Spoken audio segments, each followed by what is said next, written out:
కార్యాలయంలో కూర్చుని కాగితాలు చూస్తే అంతా సవ్యంగానే కనిపిస్తుంది, కానీ క్షేత్రస్థాయి వాస్తవాలు వేరుగా ఉంటాయి. అధికారులు మానవ దృక్పథంతో ఆలోచించి క్షేత్రస్థాయిలో పర్యటించి వాస్తవ పరిస్థితులను గ్రహించాలని ముఖ్యమంత్రి నారా చంద్రబాబు జిల్లా కలెక్టర్లకు స్పష్టమైన ఆదేశాలు జారీ చేశారు. ప్రభుత్వ పథకాల ఫలాలు అర్హులైన ప్రతి ఒక్కరికి చేరాలంటే క్షేత్రస్థాయి అనుభవమే కీలకమని ఆయన నొక్కి చెప్పారు. సచివాలయంలోని 5వ బ్లాక్లో సోమవారం ప్రారంభమై 2 రోజులు కలెక్టర్ సదస్సు తొలి రోజు సమావేశానికి ఆయన అధ్యక్షత వహించారు. ఈ సందర్భంగా ఆయన మాట్లాడుతూ కొత్తగా నియమితులైన కలెక్టర్లకు రాష్ట్ర ప్రజలు మంత్రివర్గం తరపున శుభాకాంక్షలు తెలిపారు. ప్రభుత్వ పాలనలో ప్రధాని, ముఖ్యమంత్రి తర్వాత జిల్లా స్థాయిలో కలెక్టర్లు అత్యంత కీలకమైన వ్యక్తులని చంద్రబాబు అభివర్ణించారు. ఒక జిల్లా రూపురేఖలను మార్చే ప్రధాన బాధ్యత కలెక్టర్లదే. ప్రభుత్వం రూపొందించిన విధానాలను క్షేత్రస్థాయిలో సక్రమంగా అమలు చేయాల్సింది మీరే. అందుకే సరైన వ్యక్తి సరైన చోట ఉండాలనే లక్ష్యంతో సీఎస్, డీజీపీల నుంచి క్షేత్రస్థాయి అధికారుల వరకు నియామకాలు చేపట్టాం.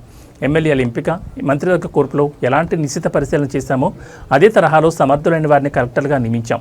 మీరంతా ప్రభుత్వానికి మంచి పేరు తెచ్చేలా పనిచేయాలని ఆయన ఆకాంక్షించారు. సమాజంలో ఉన్న అందరికీ అవకాశాలు ఇచ్చే విధంగా ఒక ఎత్తు అయితే అన్ని ప్రాంతాల్లో కూడా అవకాశం రావాలి. మొన్నటి వరకు Rayalaseema lowest per capital income, Anantapur was the lowest per capital income once. Now Anantapur better then Konaseema. ఎందుకు జరిగింది ఇది అనుకుని మీరు ఆలోచిస్తే, ఒక water is a game changer. Water వచ్చింది, policies, public policies are important. మళ్ళీ మాట్లాడుతున్నా.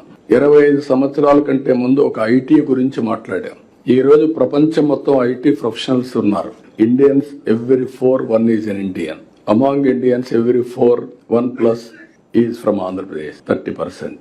ప్రపంచంలో ఏ దేశానికి పోయినా హైయెస్ట్ పర్ క్యాపిటల్ ఇన్కమ్ తెలుగువాడు. ఇక్కడ సౌత్ ఇండియాలో lowest per capital income Andhra Pradesh. Telangana highest per capital income in India. Because of bifurcation ఆ బెనిఫిట్ అక్కడ వచ్చింది. ఇక్కడ మనకు వచ్చిన కొన్ని ఇబ్బందులు ఎన్నోసార్లు మాట్లాడుకున్నాం. బైఫర్కేషన్ ఒక యాంగిల్ అయితే, ఆ తర్వాత వచ్చినటువంటి 5 సంవత్సరాల పరిపాలన కొంత ఇంకా డిట్రియేట్ అయ్యాం. ఇప్పుడు దీంట్లో మీరు ఒకసారి చూసినప్పుడు, నేను ఎప్పుడు వచ్చినప్పటి నుంచి కూడా నేను ఎప్పుడూ మాట్లాడేవాడిని. రాయలసీమలో ఫస్ట్ టైం డ్రిప్ ఇరిగేషన్ ప్రయోగించాం. ఈ రోజు రాయలసీమలో ఆ డ్రిప్ ఇరిగేషన్ వల్ల హార్టికల్చర్ ప్రమోట్ చేశాం. ఈ 2 డెడ్లీ కాంబినేషన్. ఎప్పుడైతే నీళ్లు లేని ప్రాంతంలో నీళ్లు ఇచ్చాం, నీళ్లు తక్కువ ఉన్నాయి, నీళ్లు తక్కువ ఉండే సమయంలో డ్రిప్ తీసుకొచ్చాం. 1 acre 2.5 acres కి ఇచ్చింది. నీళ్లు లేనప్పుడు పోలవరం ప్రాజెక్ట్ స్టార్ట్ అయింది. 5 ఏళ్లు పడుతుంది, ఇప్పుడు 10 ఏళ్లు పట్టింది. ఈ 5 సంవత్సరాల్లో ఏం చేయాలని ఆలోచించి 1 సంవత్సరంలో పట్టిసీమ పూర్తి చేసి, పట్టిసీమ నీళ్లు కృష్ణాకు తీసుకొచ్చి, కృష్ణాలో వాడే నీళ్లని సేవ్ చేసి శ్రీశైలం నుంచి రాయలసీమకి ఇచ్చాం. That is only single day. మీకు ఏ విధంగా వస్తాయో ఇంపాక్ట్ అనేది మీరు గుర్తుపెట్టుకోవాలి. ఈ రోజు వర్షాలు పడ్డాయి. మొన్న 100 డేస్ లో అంద్రే నీవా పూర్తి చేసి 738 కిలోమీటర్లు తీసుకుపోయి కుప్పానికి నీళ్లు ఇచ్చాం. అక్కడ అన్ని చెరువులో నీళ్లు పెడుతున్నాం.